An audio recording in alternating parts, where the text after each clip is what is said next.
Michael. Thank you, Al. Okay, now we're going to the first question, and I gave a long explanation on the goals and work plan, so I think you know that's a city document. And Pete gave the opening statement, so now the first question will switch to Haney. Thanks. Yeah, go ahead. The first question number one is, sorry. What are your two top priorities that would most benefit our local businesses? So this is from the work plan. What do you think would benefit our businesses? Thank you, Al. I think from looking at the list that you provided and from participating in various city council meetings and talking to various people when I walk through the neighborhoods and walking through businesses, I get the impression that the top issue on people's list right now for consideration is the issue regarding outdoor dining and signs and racks, etc.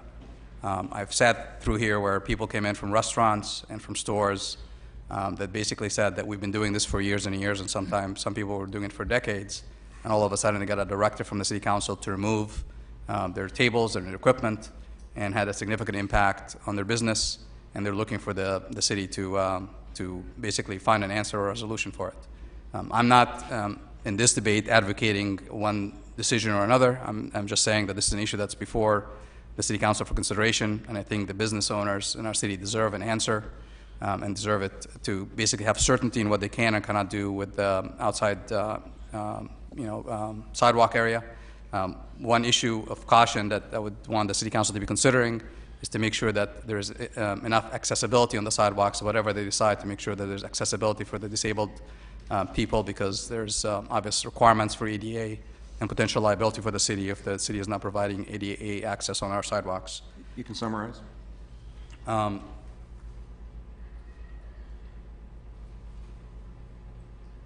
I think the second issue that addresses that the businesses want to get a good answer on is an issue regarding the intensification of use regarding alcohol. Again, it's an issue that's being considered by the Planning Commission. It's going to be before the Planning Commission on this next meeting, I believe, in October.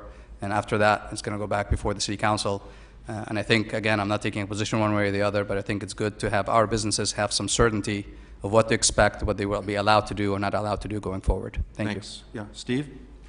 As I mentioned earlier, with over 40 years' experience in the retail business, I feel that my number one priority would be get actively involved with the Chamber of Commerce and involved with the small business people in the city.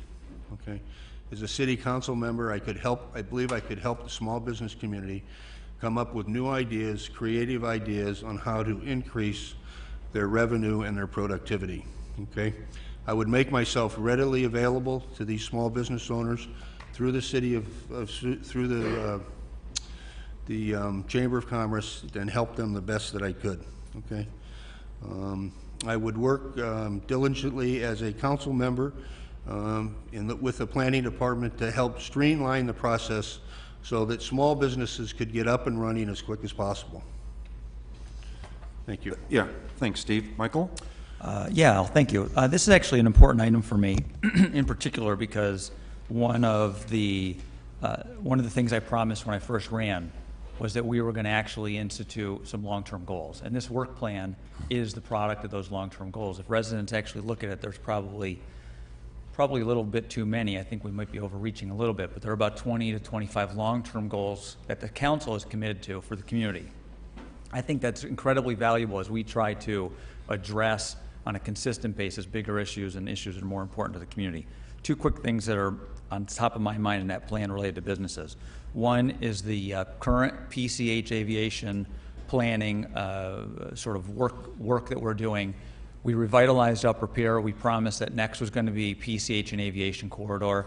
It's certainly going to be different than what we've done Upper Pier, but we need to do something to revitalize those areas for the businesses so they know that we are paying attention and that we know that that's an important part, or demonstrating that's an important part of the community. The second thing, it's a much bigger discussion, and it's sort of hidden off the radar, but there are huge properties relative to our city on the north and south side of Pier Plaza. Those properties are going to be redeveloped. There's an item in our work plan called SPA Downtown. What it basically is it's our commitment, our interest, to set some guidelines and some structure for what we want on those properties. In essence, those properties are going to be developed either way. The council has decided they want to have, or we want to have, our hands on the wheel so that we're telling developers what we want on that property before they even buy the property. And I think that that is going to revitalize downtown and drive future economic success in our city in a way that I don't think quite have seen yet. Okay, thanks, Michael. Pete?